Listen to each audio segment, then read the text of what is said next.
So if you're curious, you'll find things out, you'll turn over every stone, and that's how you become successful. If they're starting with their rug, how do you guide them? One of the things I say to people is exactly that, is just this kind of gut of, I like it. And it makes me feel good to be around it, like a piece of art. And clients are like that. They're like, oh, we'll wait. And then 2 weeks later. 2 weeks later. Where's my stuff? We just ordered it all the time. You have saved me from making a lot of mistakes. What do you find are common mistakes that you have helped people troubleshoot and encountered over and over? I'm ready. You're ready? I'm ready. Okay, I'm ready. So, Andrew, Yes. you're kind of a big deal. I don't think that's the case at all, but Elte is a big deal. we try very hard at what we do, so. The first time I walked in here, many, many years ago, over 20 years ago, I walked in and I was like, it's heaven, it's stunning, everything was stunning. I was like, ah. But I was totally intimidated. I felt like a total imposter because I didn't go to school for this. Yeah. I just somehow or another was lucky enough to land a couple of clients and I walked in. I don't know if you remember Gwen. Sure. She was my first sales rep. Amazing. She came up to me and said, can I help you? And I said, well, I know I have to open a designer account, but I didn't go to school for this. I don't have, letters after my name or anything. Is that okay? And she said, well, do you have clients? And I said, yes, I do. And she said, come with me. And essentially she took me under her wing. Yeah. And I learned so much from her. I owe a lot of my learning curve to her and you and your staff. One of my questions to you is, how does Elte work to support new designers? The best designers in the country had to start somewhere. They were design students or they were new designers, whether they had clients or they didn't. We focus very much on who is that next up and coming designer. And the reality is you don't know until you start working with them, until you start educating them, teaching them about brands and products. And so if you can guide somebody through that process and you can make them comfortable and then educated and successful, then they will be your biggest clients. And so that's how we approach things. It's why we do talks with design schools. We invite them in and do tours.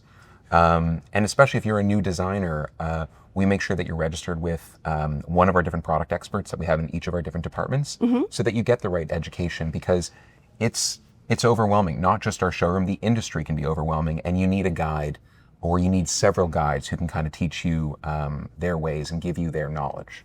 So what advice do you have for new designers? I think my advice for new designers, it kind of connects into how we as LT supports new designers. I think allow yourself to be immersed in somebody else's world, whether that's a showroom, whether it's a brand, whether that's anybody that's willing to take you by the hand and kind of walk you around.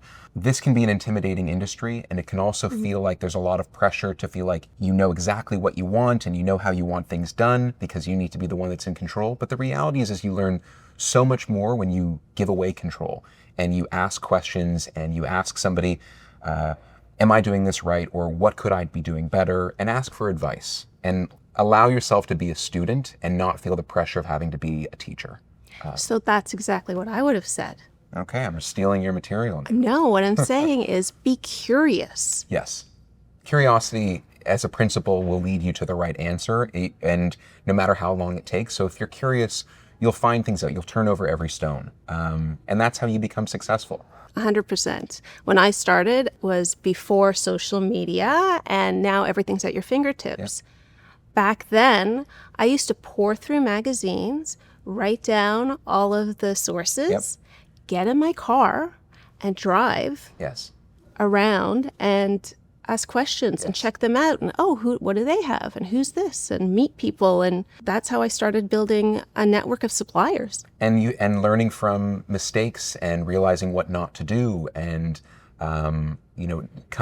taking that meandering path so that you actually understand why something is the right answer. You have to acquire knowledge. And I think what you're describing is just that. Exactly. Well, I'm trying to save people from my mistakes, that's for sure. Hi, Deb. Hi. How are you? I'm so excited to be here with you I'm today. so excited to have you here. We've been working together a long time. How long? I know. I'll be at LT 13 years in September, and pretty much since the day I started. So well over a decade. So I've bought many many, many rugs from you over the years. When do you think it's the best time to start thinking about your rugs as part of your project? Well, I've been selling rugs for 13 years, Yes. so I will tell you, you should think about the rug first. You knew I was going to say that. Little plug, but okay, yeah. You should start with the rug, I think, or understand the rug and build up from it is one of the things I think. It takes up a huge space in your room, or it should. And actually, I was thinking, talking about misconception, we did mention it, that the size is sometimes people don't think about how big it needs to be. So I think when you start with the right size, then you can plan all your furniture around it. And the right size is a little debatable. It's not a hard rule, but definitely a rug that's big enough to cover the area so that the space feels nice and expansive. So I think that a rug is an afterthought. Can be tricky sometimes because the budget is usually already spent. To your point, whatever the budget is. Nothing drives me more crazy than when you walk into a big, beautiful room and then there's this little minty, Postage stamp. it's like a postage stamp in the middle and the coffee table's on it and all the furniture is surrounding it. It makes me twitch.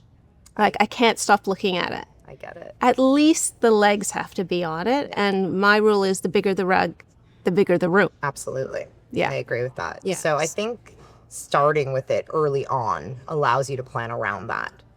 At least, I'm guilty of not choosing the rug right choose away, it. but I know what size I want and what's going to work for the space and sort of the general palette or the general vibe I'm going after, whether it's more rustic or more luxurious. I sort of have a direction. Yeah. And you have it in the plan, the way that a coffee table is fixed with your, I'm going into a living room, I need a sofa, 2 chairs, a coffee table, and a rug. Whereas I've seen a lot of rooms, people say, oh, I'm going to do the rugs later. I'm going to spend my budget and I'm going to not have a rug. And, down the road, I'll put in a rug, and then they never do. And then the room just is missing that link that pulls everything together. The rug is like It's the essential. base. Yes. After all of these years, I have a pretty good sense of what I like and what I want and what I gravitate towards. And you know exactly what I like and what I don't like at this point. You're like, that's a Shirley rug. You get That's some random text messages when we're doing our morning meetings where I'm like, look, it's for you. this one's a Shirley rug. But certainly when I started, Yeah. I was just overwhelmed because there's so many different materials, so many different styles. It's endless. And like I said, I'd have these mini sort of panic attacks. I didn't know what to do. So how have you helped new designers or clients doing it on their own? What advice would you give to them starting off? If they're starting with their rug, how do you guide them? All I can think of as we're talking is the story from one of our very first rug transactions where we were standing in the middle of the showroom and you just pointed at something on a wall across the room and you said, it's that one. And I think that one of the things I say to people is exactly that, is just this kind of gut of, I like it. And it makes me feel good to be around it, like a piece of art. And so how can I make it work in my space? And sometimes it doesn't at all. And it's, I like to joke, it's like the dress that doesn't fit. You have to let it go. But sometimes you can move things around to make it work. But a lot of it is just, I think, starting with, okay, what do I like? Looking at it, when people come in and they've never looked at rugs before and they have no idea, I like to walk them through the showroom and just see what they react to, what makes you feel good. Because again, it takes up a big space in the room. So if you don't feel good around it or you don't like the feel of it, it's not right for you. So I start with that, what do you like? And then I talk a little bit about what is the room being used for? Is it high traffic? Are you eating in there? Is it at your front door and you're coming in with muddy boots? And that can lead us into sort of all the different fibers that are out there. We see everything from 100% wool and silk and natural fibers. And then there's a lot of man-made, polys and nylons and bamboos, and they run the whole gamut of durability, cleanability. So I like to know right away, how are we using this? Where's it going? And that right away will eliminate, that narrows down your inventory. Then I like to talk a little bit about the size, especially if it's somebody that comes in, retail clients never know, I didn't know what a rug size needed to be before I started working here. So we like to look at sizes or map out rooms. Okay, well, let's think about this. You have a sofa in there and your sofa's, 90 inches or 100 inches. So let's work around that. So talking about size and narrowing that down. And then once we've knocked out all of that, I'm like, well, let's just look and see what you like that suits you. So that's kind of the process, narrowing down the things that don't work so that we can focus in on the things that do.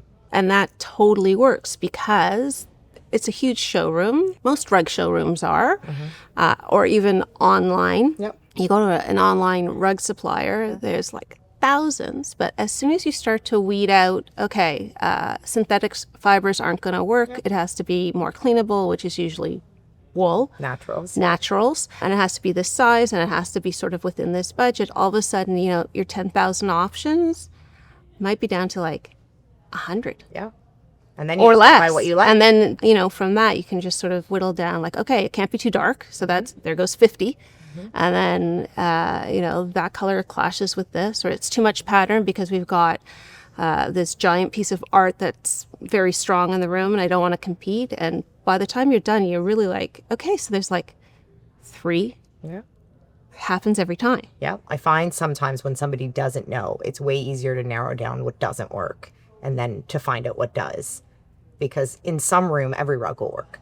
And so you've got to sort of qualify, I guess is the good word. Yeah. Yeah. Shirley? Very. I can talk about furniture all day long. I love furniture. How long have we been working together? I've been working for Elte for 27 years, so our relationship in furniture, I think, maybe 11 years. Before that, it was bedding and linens.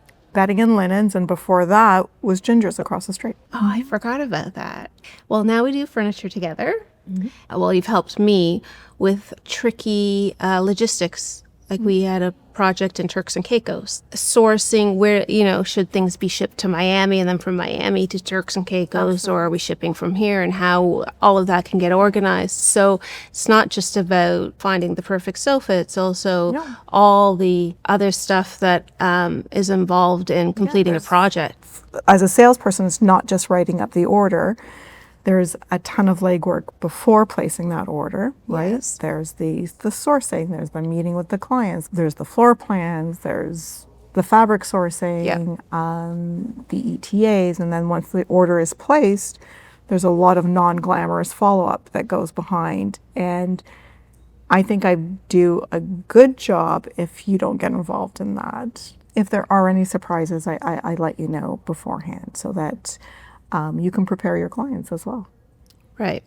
The more you can manage people's expectations, the more relaxed they are and the more they trust you. And the whole process becomes so much more fun. Yes. I think that's really a really important one for new designers, is to manage the expectations. Yes, I understand that you're moving in 2 weeks. Unless you want to buy things that are on the showroom floor, in stock, in the fabrics that you see it, which generally is not, you know, you're compromising that. Yes. Right? So when I try to manage expectations, let's say there's a lead time of 10 to 12 weeks, I always tell the client 12 to 14 weeks. Right. And then they're happy when it comes earlier. Absolutely. But if it comes a little later, then I've already set that expectation. Absolutely. So I don't have to have that For sure. difficult conversation. I've already preempted.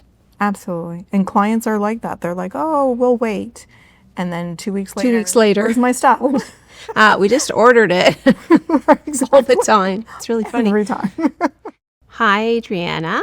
Hello. You are my plumbing rep here at Gingers/Elte. You have saved me from making a lot of mistakes over the years. What do you find are common mistakes that you have helped people troubleshoot and encountered over and over?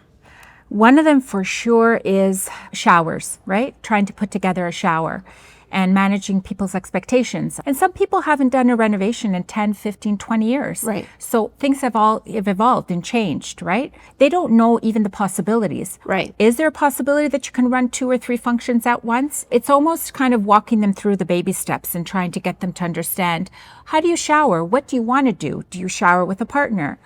Do you shower alone? Do you want 3 functions operating at the same time? So That's there's- when you're working with the client directly. Right. And when you're working with a new designer, do you ask the same questions? Like, should they be asking those questions? I think initially they should be asking the questions, right? Because they're having that initial appointment. They're finding out their wish list, so to speak. So I think it's the designer really who has to have that initial conversation. What's your vision for your shower? What's your vision for your bathroom? Right. And then great designers put into fruition, right? Once they consult, and if they're unsure, it's best to consult the sales associate because they're going to know. And if they don't know, it's easy to find out, right? I'd rather say, I'm not sure, let me get an answer for you. Yes. Rather than, yes, it can be done. And then you've got clients that are disappointed. Yes. Right? Yes. And then the designer doesn't look good. Right. Right? And then I don't look good, or the sales associate doesn't look good. Right. We're sort of like an ecosystem. Yeah, for sure. Partners. Partners, right? Partners in crime.